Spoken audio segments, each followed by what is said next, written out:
ನಮಸ್ಕಾರ ಆಹಾರ ಪ್ರಿಯರೇ, ನಾನು ನಿಮ್ಮ ಉಮಾ. ಆನ್ಲೈನ್ ಅಡುಗೆಗೆ ಸ್ವಾಗತ. ಇವತ್ತೊಂದು ಖಡಕ್ ಆದಂಥ ಸ್ಪೈಸಿ ಆದಂಥ ಚಟ್ನಿ ರೆಸಿಪಿ ಜೊತೆ ನಿಮ್ಮ ಮುಂದೆ ಬಂದಿದ್ದೀನಿ.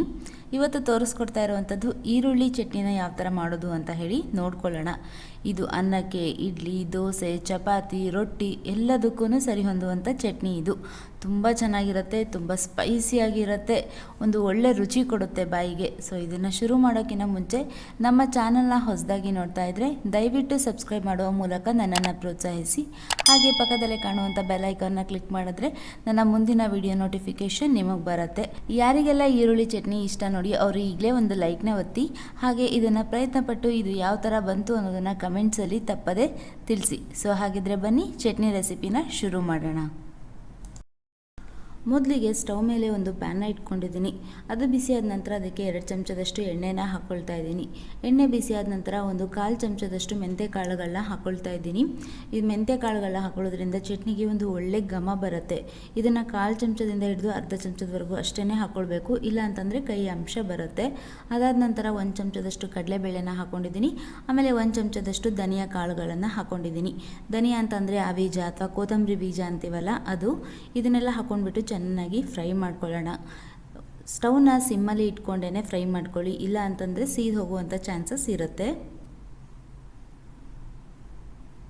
ಇದು ಚೆನ್ನಾಗಿ ಕೆಂಪಗೆ ಫ್ರೈ ಮಾಡ್ಕೊಂಡ್ಮೇಲೆ ಇದಕ್ಕೆ ನಾನು 3 ಈರುಳ್ಳಿನ ಉದ್ದುದ್ದವಾಗಿ ಕಟ್ ಮಾಡ್ಕೊಂಡಿರೋಂಥದ್ದನ್ನು ಹಾಕ್ಕೊಳ್ತಾ ಇದ್ದೀನಿ.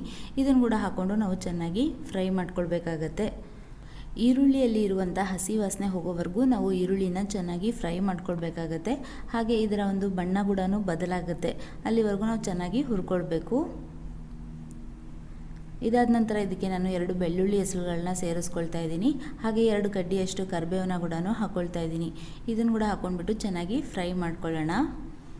ಮನೆಯಲ್ಲಿ ಯಾವಾಗಲೂ ಕೊಬ್ಬರಿ ಚಟ್ನಿ, ಶೇಂಗಾ ಚಟ್ನಿ, ಪುಟಾಣಿ ಚಟ್ನಿ ಅಂತೆಲ್ಲ ಮಾಡ್ತಾ ಇರ್ತೀವಿ. ಆದರೆ ಈ ಥರ ಈರುಳ್ಳಿ ಚಟ್ನಿ ಮಾಡ್ಕೊಳ್ಳೋದ್ರಿಂದ ಟಿಫನ್ಸ್ಗೂ ಆಗುತ್ತೆ, ಹಾಗೆ ಅನ್ನಕ್ಕೂ ಚೆನ್ನಾಗಿರುತ್ತೆ. ಬಿಸಿ ಬಿಸಿ ಅನ್ನ, ತುಪ್ಪ, ಈರುಳ್ಳಿ ಚಟ್ನಿ ಹಾಕ್ಕೊಂಡು ತಿಂತಾ ಇದ್ರೆ ಅಂತೂ ಸೂಪರಾಗಿ ಇರುತ್ತೆ. ಈಗ ಚಟ್ನಿಗೆ ಎಷ್ಟು ಬೇಕಾಗುತ್ತೋ ಅಷ್ಟು ನೋಡಿ ರುಚಿಗೆ ತಕ್ಕಷ್ಟು ಉಪ್ಪನ್ನು ಹಾಕ್ಕೊಳ್ತಾ ಇದ್ದೀನಿ. ಈ ಥರ ಉಪ್ಪು ಹಾಕ್ಕೊಂಡು ಫ್ರೈ ಮಾಡ್ಕೊಳ್ಳೋದ್ರಿಂದ ನೀರಿನ ಅಂಶ ಬಿಟ್ಟು ಈರುಳ್ಳಿ ಚೆನ್ನಾಗಿ ಫ್ರೈ ಆಗುತ್ತೆ.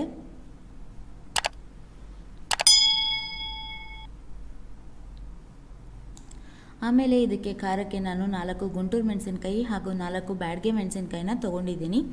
ಇದನ್ನು ಕೂಡ ಚೆನ್ನಾಗಿ ಫ್ರೈ ಮಾಡ್ಕೊಳ್ಬೇಕು. ನಿಮಗೆ ಖಾರ ಜಾಸ್ತಿಯಾಗಿ ಬೇಕು ಅಂತಂದರೆ ಇನ್ನೂ ಜಾಸ್ತಿ ಮಾಡ್ಕೊಳ್ಬೋದು, ಇಲ್ಲ ಅಂತಂದರೆ ಕಡಿಮೆ ಮಾಡ್ಕೊಳ್ಬೋದು. ನಾನಿಲ್ಲಿ 2 ಥರದ ಮೆಣಸಿನ್ಕಾಯಿನ ಉಪಯೋಗಿಸಿದ್ದೀನಿ, ಒಂದು ಬಣ್ಣಕ್ಕೆ, ಒಂದು ಖಾರಕ್ಕೆ. ನಿಮ್ಮ ಹತ್ರ ಮೆಣಸಿನ್ಕಾಯಿ ಇಲ್ಲ ಅಂತಂದರೆ ನೀವು ಡೈರೆಕ್ಟಾಗಿ ಖಾರದ ಪುಡಿ ಕೂಡ ಹಾಕ್ಕೊಳ್ಬೋದು. ಅದಾದ ನಂತರ ಒಂದು ನಿಂಬೆಹಣ್ಣು ಗಾತ್ರದಷ್ಟು ಹುಣಸೆಹಣ್ಣನ್ನ ಹಾಕ್ಕೊಂಡಿದ್ದೀನಿ. ಅದನ್ನು ಹಾಕ್ಕೊಂಡು ಚೆನ್ನಾಗಿ ಫ್ರೈ ಮಾಡ್ಕೊಳ್ಬೇಕು. ಹುಣಸೆಹಣ್ಣು ಕೂಡ ಇದರಲ್ಲಿ ಚೆನ್ನಾಗಿ ಮೆತ್ತಗಾಗಬೇಕು. ಹುಣಸೆಹಣ್ಣು ಹಾಕಿದ ಮೇಲೆ 2 ನಿಮಿಷ ಫ್ರೈ ಮಾಡಿಕೊಂಡ್ರೆ ಸಾಕು, ಚೆನ್ನಾಗಿ ಮೆತ್ತಗಾಗಿರುತ್ತೆ. ಈಗ ಇದು ಚೆನ್ನಾಗಿ ಫ್ರೈ ಆಗಿದೆ. ಇದನ್ನು ತೆಗೆದುಬಿಟ್ಟು ನಾನು ಕಂಪ್ಲೀಟಾಗಿ ತಣ್ಣಗಾಗೋದಕ್ಕೆ ಬಿಡ್ತೀನಿ. ಈಗ ಇದು ಕಂಪ್ಲೀಟಾಗಿ ಆರಿದ ಮೇಲೆ ನಾನೊಂದು ಮಿಕ್ಸಿ ಜಾರ್ಗೆ ಹಾಕ್ಕೊಳ್ತಾ ಇದ್ದೀನಿ. ಇದನ್ನು ಗಟ್ಟಿಯಾಗಿಯೂ ನಾವು ರುಬ್ಕೊಳ್ಬೋದು, ಅಥವಾ ನೀರು ಹಾಕ್ಬಿಟ್ಟು ಸ್ವಲ್ಪ ನೀರಾಗಿಯೂ ರುಬ್ಕೊಳ್ಬೋದು. ನಾನೀಗ ಇದನ್ನು ರುಬ್ಕೊಂಡು ಬರ್ತೀನಿ. ನಾನಿಲ್ಲಿ ಇದಕ್ಕೆ ಸ್ವಲ್ಪ ನೀರನ್ನು ಸೇರಿಸ್ಕೊಂಡಿದ್ದೀನಿ. ನಿಮ್ಗೆ ಯಾವ ಥರ ಕನ್ಸಿಸ್ಟೆನ್ಸಿ ಬೇಕೋ ಅದನ್ನು ನೋಡಿಬಿಟ್ಟು ಮಾಡ್ಕೊಳ್ಳಿ. ಇದು ಇಷ್ಟು ಗಟ್ಟಿಯಾಗಿದ್ದರೆ ಕರೆಕ್ಟಾಗಿ ಇರುತ್ತೆ.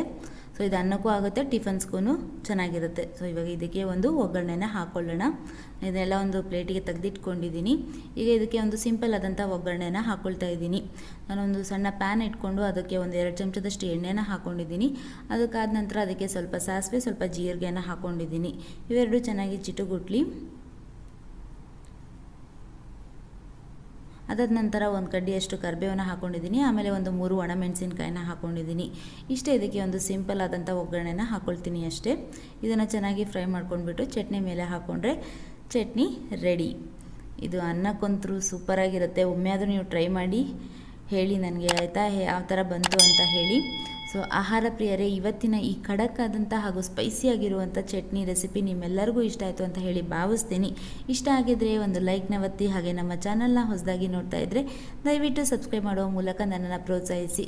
ಹಾಗೆ ಪಕ್ಕದಲ್ಲೇ ಕಾಣುವಂಥ ಬೆಲ್ ಐಕಾನ್ನ ಕ್ಲಿಕ್ ಮಾಡಿದ್ರೆ ನನ್ನ ಮುಂದಿನ ವಿಡಿಯೋ ನೋಟಿಫಿಕೇಷನ್ ನಿಮಗೆ ಬರುತ್ತೆ. ಮತ್ತು ಇನ್ನೊಂದು ರುಚಿಕರವಾದ ಅಡುಗೆ ಜೊತೆ ನಿಮಗೆ ಸಿಗ್ತೀನಿ. ಅಲ್ಲಿವರೆಗೂ ಧನ್ಯವಾದಗಳು.